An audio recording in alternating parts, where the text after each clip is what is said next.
بسم اللہ الرحمن الرحیم۔ محترم سامعین و ناظرین و ویورز، السلام علیکم ورحمۃ اللہ وبرکاتہ۔ امید ہے اللہ تعالیٰ کے فضل و کرم سے خیریت سے ہوں گے۔ اللہ تعالیٰ آپ کو، آپ کے اہل خانہ کو ہمیشہ اپنے زمان میں رکھے۔ راہ ہدایت و نجات کے سلسلے کا ولاگ درس قرآن کا آغاز کر رہا ہوں۔ مدرس ہیں جناب قاری حافظ مولانا محمد اقبال صاحب، خطیب جامعہ مسجد نگینہ انصاریہ شیخوپورہ۔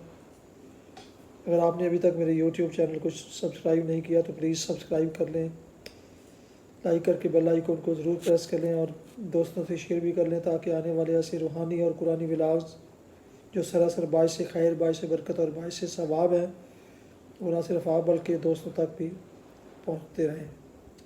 شروع کرتے ہیں درس قرآن۔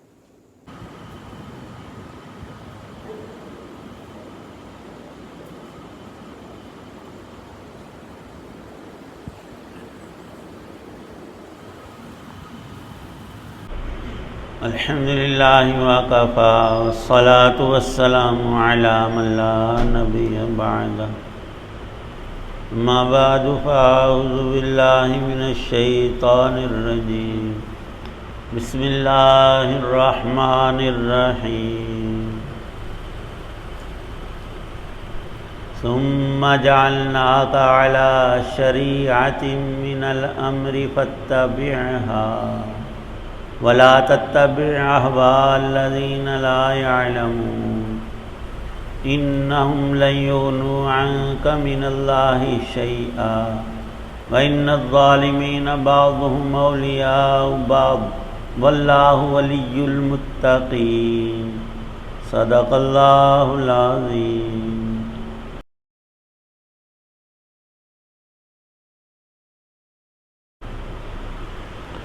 پھر اے پیغمبر علیہ الصلاۃ والسلام، ہم نے تمہیں دین کی ایک خاص شریعت پر رکھا ہے، لہذا تم اسی کی پیروی کرو اور ان لوگوں کی خواہشات کے پیچھے نہ چلنا جو حقیقت کا علم نہیں رکھتے۔ وہ اللہ کے مقابلے میں تمہارے ذرا بھی کام نہیں آ سکتے، اور حقیقت یہ ہے کہ ظالم لوگ ایک دوسرے کے دوست ہیں اور اللہ متقی لوگوں کا دوست ہے۔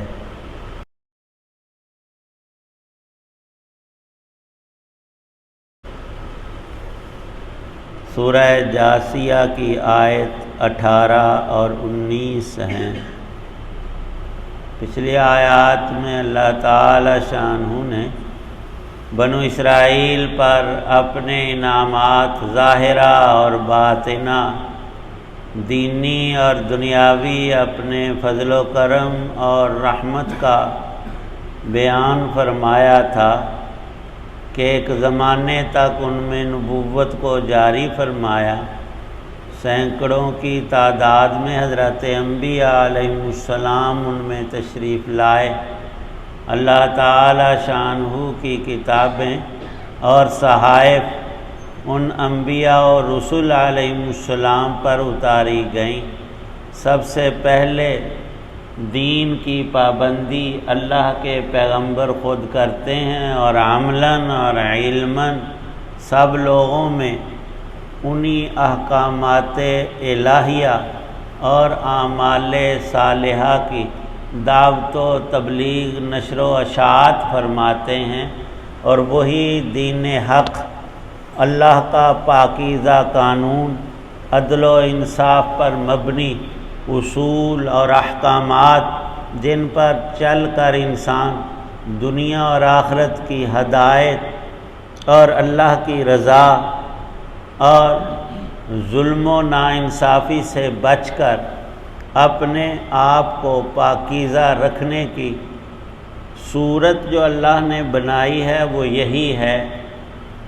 ارشاد ہے حق تعالی شانہ کا ان دو آیتوں میں کہ جب ان کا زمانہ مکمل ہوا پچھلی امتوں کا، تو سب سے آخر میں اللہ تعالی شانہ نے اپنے آخری نبی اور رسول حضرت محمد مصطفیٰ صلی اللہ تعالی علیہ وسلم کو وہی اصول محکم اور ضابطۂ حیات جن کی بنیادیں ہمیشہ سے ایک ہی تھیں، عقائد حقہ سب انبیاء و رسول علیہ السلام کے یکجا اور بالکل ایک تھے۔ اللہ کی ذات و صفات پر ایمان لانا، نبوت و رسالت کا قائل ہونا، اور آخرت کا یقین محکم کہ یہ جہان اللہ نے محمل اور بیکار بے فائدہ نہیں بنایا ہے، اور یہاں نتائج نہیں ہیں، صرف انسانوں کے عقائد و اعمال ہیں جن کو کل تولا جائے گا اور جزا و سزا پوری مرتب ہوگی۔ حق تعالی شانہ نے اس آیت پاک میں ارشاد فرمایا، ثم جعلناک علی شریعۃ من الامر، دین کا وہ حصہ جو شریعت کہلاتا ہے وہ عملی احکامات ہوتے ہیں۔ عقائد سب انبیاء علیہ السلام اور امتوں کے حقہ جو تھے، سچے عقائد اور سچے، وہ ایک ہی شروع سے آخر تک اور تا قیامت وہی حق بات ہے، اور اعمال کے اندر کچھ تفاوت حق تعالی شانہ نے خود رکھا ہے۔ آخری شریعت جس کے شارع حضرت محمد مصطفیٰ صلی اللہ تعالی علیہ وسلم ہیں، یہ اللہ کا وہ قانون کہ جس میں سراسر عدل و انصاف اور دونوں جہانوں کی خیر کو اللہ نے مضمر رکھا ہے۔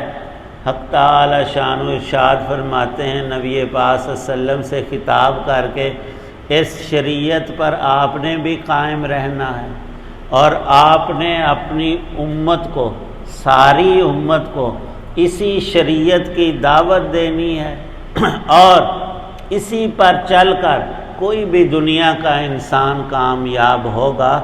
ثم جعلناک علی شریعۃ من الامر فاتبعھا، جب اس کی اتباع کرنی ہے تو اس کے مقابل اور متضاد جتنی انسانوں کی خواہشات ہیں، اپنے پاس سے گھڑی ہوئی باتیں ہیں جو دین کے اصول سے ٹکراتی ہیں، وہ قابل رد ہیں۔ کہنے والا کوئی بھی شخص ہو، خواہ وہ ان پڑھ ہے اور اپنے باپ دادوں کا حوالہ دے کر کہتا ہے اس بت کی وہ پوجا کرتے تھے اور ان کا یہ طریقہ کار تھا کہ فلاں مخلوق کے نام جانور کو ذبح کیا جائے، نہیں، حق تعالی شانہ نے جان کو اور جانور کو پیدا کیا ہے، اور اگر وہ حلال ہے شریعت کی روح سے، پھر اس پر لازم ہے کہ تکبیر کہہ کر مسلمان ذبح کرے تو اس کو کھاؤ۔ باقی جو مردار اور حرام جانور ہیں، ان کے اندر آج تو طب اور ڈاکٹری اور جدید تحقیقات وہ ان کی یہ ہیں کہ ان میں سمی مادے اور انسان کے جسم و جان کی نقصان کی چیزیں ہیں۔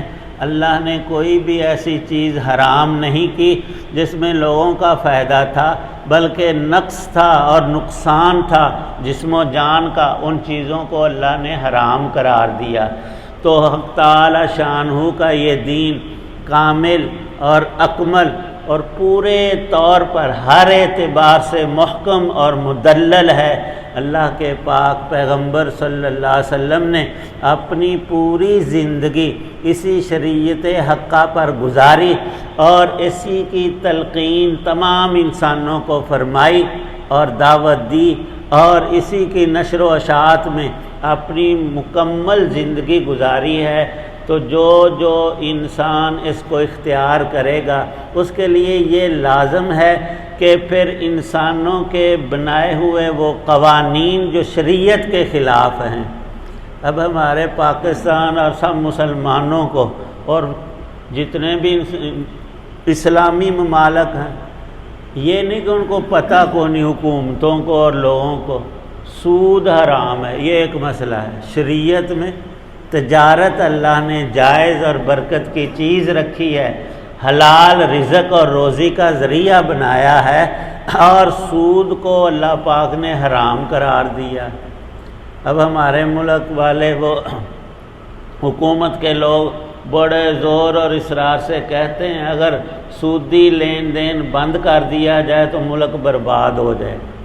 اللہ پاک فرماتے ہیں آباد ہوگا. اللہ کے پیغمبر کہتے ہیں کہ شریعت پر چلو گے تمہیں ہر طرح کی خیر و برکات ملیں گی.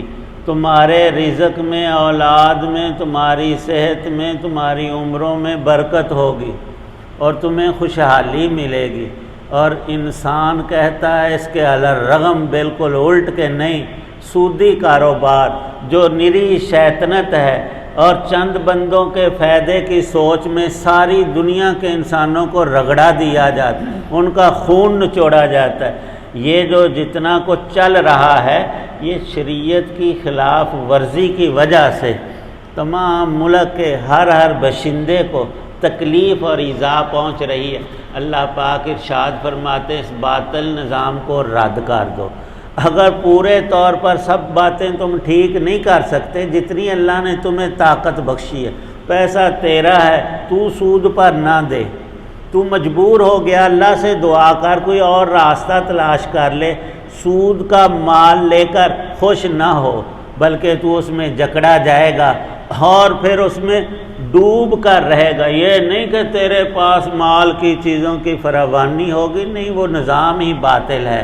وہ مسلمان کے لیے جیسے ہم حرام گوشت نہیں کھاتے اور کوشش کرتے ہیں کہ ہمیشہ حلال روزی اور چیزیں کھائیں، تو ان کا تباہ پر بھی اثر پڑتا ہے.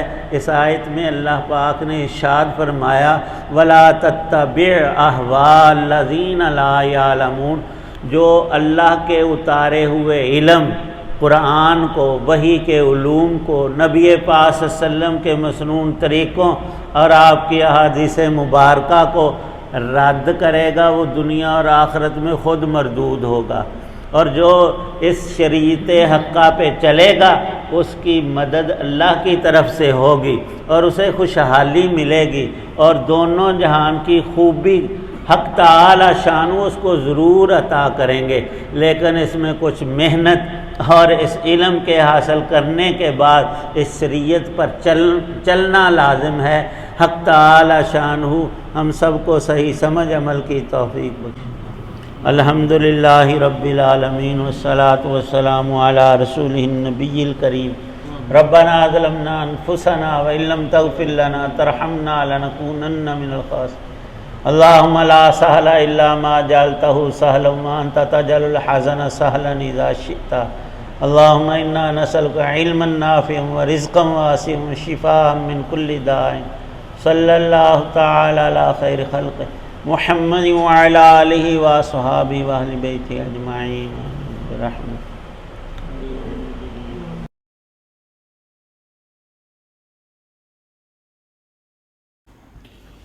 یہ تھا راہ ہدایت و نجات کے سلسلے کا ولاگ درس قرآن، جس میں آج سورہ جاسیہ کی آیات مبارکہ 18 اور 19 کی تلاوت، ترجمہ و تفسیر بیان کی گئی.